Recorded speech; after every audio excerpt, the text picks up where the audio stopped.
Hello বন্ধুরা, শুভ দুপুর।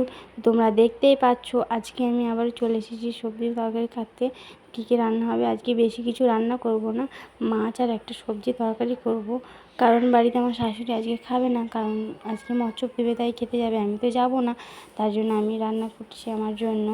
তো আজকে আমি মাছ আর সবজি তরকারি করব। এত গরমের মধ্যে কিছু করতে ভালো লাগছিল না, তার জন্য আমি এইটুকুই করছি।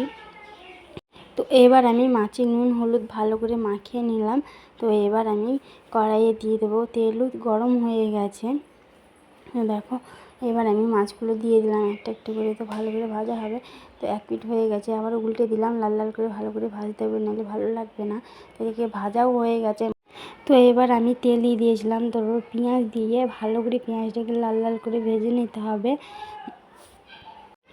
তো পেঁয়াজটা লাল লাল হয়ে গেছে, এবার আমি মশলাগুলোকে দিয়ে দেবো।